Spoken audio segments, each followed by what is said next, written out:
Assalamu alaikum everyone. Welcome to second class and I'm Mr. Hussain, an English instructor of Livers English Academy. So here today in this class we're going to talk about helping verb, right? So also helping verb we can say auxiliary verb. So there are many types of auxiliary verb, but here we're going to talk about very easy things and primary verb, right? So first of all, you are looking there to be verb, to have verb and to do verb. Though it's zero to spoken class, right? So we will focus on some basic helping verbs, and that is gone like that will be very interesting for our fluency there. So we are going to talk about am, is, are, and was, were. Here you are looking there to be verb, I mean am, is, are, was, were. Primarily we will focus on it. We won't focus on like will be or something there. So like will be for future. Okay. So next to have verb like have, had, had. Here have is present, have, has is for present, had for past, and will have for future. Shall have, having, it's another matter. I mean modals plus all have. So we will learn it later inshallah. Next, to the verb actually we will focus on tense. যখন আমরা tense শেখাবো তখন আমরা সাধারণত to do ভার্বের বিস্তারিত আলোচনা করব. So right now we are going to skip it there at the same times there. Okay, so next, how can we use be verb, I mean uses of be verb. Be verb সাধারণত ব্যবহার করা হয় কোনো identity প্রকাশের ক্ষেত্রে বা location অথবা as a helping verb. So যদি আমি বলি like what is identity, just focus on here three kinds of sentence like am a teacher, অর্থাৎ যখন সাবজেক্টের নিজেকেই এক্সপ্লেন করবে, সাবজেক্টের কন্ডিশন বা অবস্থায় সাবজেক্ট সম্পর্কে কোনো কথা বলবে, তখন সেটা হচ্ছে লাইক আইডেন্টিটি, অর্থাৎ সাবজেক্টের identity. Then location. So if I talk about location like I am in Dhaka, I'm not talking about myself, তার মানে আমি আমার সম্পর্কে বলছি না, বাট আমি বলছি যে I am in Dhaka, তার মানে আমার অবস্থান এখন কোথায়. আমরা মাঝে মাঝে বলি like I am on third floor, right, আমি তৃতীয় ফ্লোরে আছি, তার মানে কি এটা আমার অবস্থান সম্পর্কে নিশ্চয়তা দিচ্ছে. অ্যান্ড লাস্ট হচ্ছে যদি বলি লাইক টেন্সের ক্ষেত্রে লাইক I am helping, যেমন আই এম হেল্পিং মানে আমি সাহায্য করছি, আই এম টিচিং মানে আমি শেখাচ্ছি. এখানে অ্যাম হচ্ছে একটা হেল্পিং ভার্ব এবং টিচিংটা হচ্ছে মেইন ভার্ব. সো বি ভার্বের ক্লাসে আমরা মূলত আইডেন্টিটি এবং লোকেশন নিয়ে কথা বলবো. সো আপনারা দেখতে পাচ্ছেন যে আই এম এ টিচার, তার মানে হচ্ছে প্রেজেন্ট টেন্সের ক্ষেত্রে আমরা আই এম এ টিচার বলছি, বাট যদি পাস্ট হয় তাহলে আই ওয়াজ এ টিচার, যদি এবং ফিউচারের ক্ষেত্রে I will be a teacher. But কিভাবে প্র্যাকটিস করব, আপনি প্র্যাকটিস করবেন প্রথমে like that I am a teacher, আমি একজন শিক্ষক, যদি প্র্যাকটিস করেন বাংলা সহ you can do no problem দেয়ার.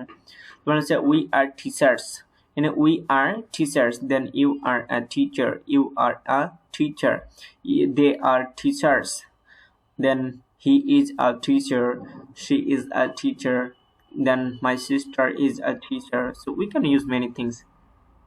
ঠিক একইভাবে যদি পাস্ট টেন্সটা প্র্যাকটিস করেন like I was A teacher, আমি একজন শিক্ষক ছিলাম, তাহলে আমরা শিক্ষক ছিলাম কি হবে, উই ওয়ার টিচার্স. এখানে কিন্তু উই ওয়ার আ টিচার হবে না বিকজ অফ প্লুরাল সাবজেক্ট. তাহলে আমরা বলতে পারি we were teachers, like you are a teacher, you are a teacher.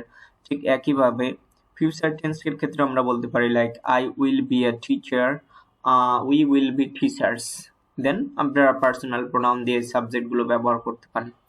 এরপরে যদি বলি লোকেশন, লোকেশন মানে কি আপনার কোথায় অবস্থান করছেন, যেমন লাইক দ্যাট প্রেজেন্ট টেন্সের ক্ষেত্রে আমরা বলতে পারি আই এম ইন ঢাকা. কেউ আপনাকে বলছে যে where are you, I mean temporary সময়ের জন্য আমি কোথায় অপেক্ষা করছি, সো আমি বলতে পারি like I am in Dhaka. আপনি যদি আপনার গ্রামে থাকেন তাহলে বলতে I am at my village, অথবা I am in my village, অথবা আই এম অ্যাট স্কুল, আমি বিদ্যালয়ে আছি. সো আপনি প্রেজেন্ট মোমেন্টে কখন আছেন, বাট যদি আপনি ওইখানে বাস করেন তখন আপনি বলতে I live in somewhere there. Clear? So এক্ষেত্রে আমরা প্রেজেন্ট টেন্সের ক্ষেত্রে আমরা ব্যবহার করতে পারি যে এম, পাস্টের ক্ষেত্রে ব্যবহার করতে পারি was, like I was in Dhaka, আমি ঢাকায় ছিলাম, এবং ভবিষ্যতে ঢাকায় থাকবো, I will be in Dhaka. So আপনি যদি এখানে আরো সাবজেক্ট চেঞ্জ করে প্র্যাকটিস করতে পারেন, যেমন আই, উই, ইউ, সবগুলো সাবজেক্ট এখানে চেঞ্জ করলে you will be fluent on this matter here. So here you're looking that this very common thing to practice identity. That means by using 6 sentence pattern. যেমন you are a teacher, তুমি একজন শিক্ষক. You aren't a teacher, তুমি একজন শিক্ষক নও. Are you a teacher, তুমি কি একজন শিক্ষক? Aren't you a teacher, তুমি কি একজন শিক্ষক নও? Why are you a teacher, তুমি কেন একজন শিক্ষক, অথবা why aren't you a teacher, তুমি কেন একজন শিক্ষক নও. এখন দেখেন কিছু ভার্ব আছে অথবা কিছু সাবজেক্ট আছে that's not logical or relevant with all the structures. I mean কিছু কিছু সাবজেক্ট বা ভার্ব পাবেন যেগুলো সাধারণত গ্রামাটিক্যালি রাইট, বাট সেগুলো আসলে ব্যবহার করা হয় না. সো আপনি এগুলো ফাইন্ড আউট করবেন.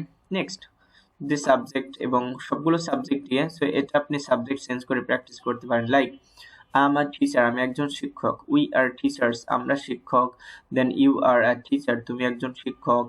ইউ আর টিচার্স, তোমরা শিক্ষক. দে আর টিচার্স, তারা শিক্ষক. হি ইজ আ টিচার, সে একজন শিক্ষক. শি ইজ আ টিচার, সে একজন শিক্ষিকা. এরপরে কোনো কিছু বস্তু বাচক প্রকাশের ক্ষেত্রে আমরা সাধারণত প্রোনাউন বা সাবজেক্ট হিসেবে ইট ব্যবহার করি, যেমন ইট ইজ আ পেন, এটা হয় একটি কলম. ইট ইজ আ ল্যাপটপ, এটা একটা laptop, phone, bag. You can use many thing. Then my sister is a teacher. So ভিডিওটি পজ করে আমি আশা করব যে আপনারা এটি 2-3 বার বা দ্রুত প্র্যাকটিস করার চেষ্টা করবেন. যদি আপনি 3 times in a breath, I mean এক নিঃশ্বাসে 3 বার বলতে পারেন, it will be benefited a lot there.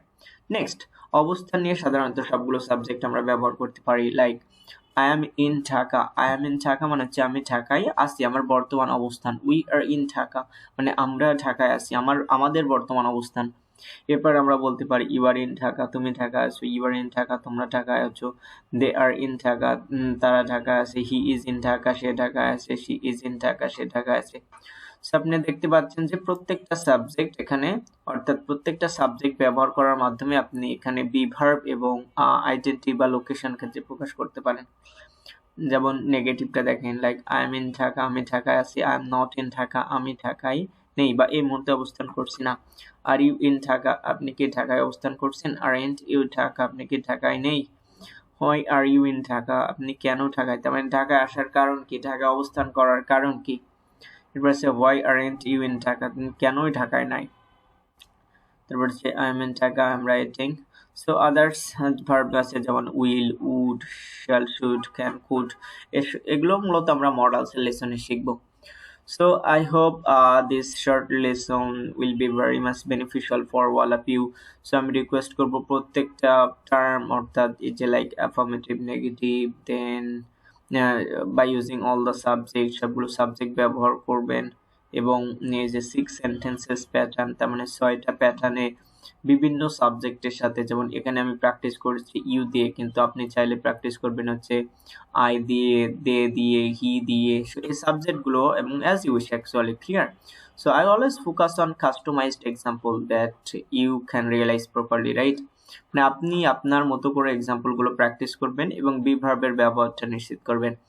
So আমাকে অধিকাংশ শিক্ষার্থী যে মনে করে থাকি যে আসলে মনে হয় কনসেপ্ট ওকে, এরপরে আমি ফ্লুয়েন্টলি কথা বলতে পারবো. Not exactly. কনসেপ্ট ঠিক থাকলে আপনি খুব সুন্দর বা স্মার্টলি কথা বলতে পারবেন না. You need to practice, because knowledge plus practice equal to confidence, and আমার ভাষায় যেটাকে বলা হয় fluent speaker. So thank you. ইনশাল্লাহ পরবর্তী লেসনে দেখা হবে. আসসালামু আলাইকুম.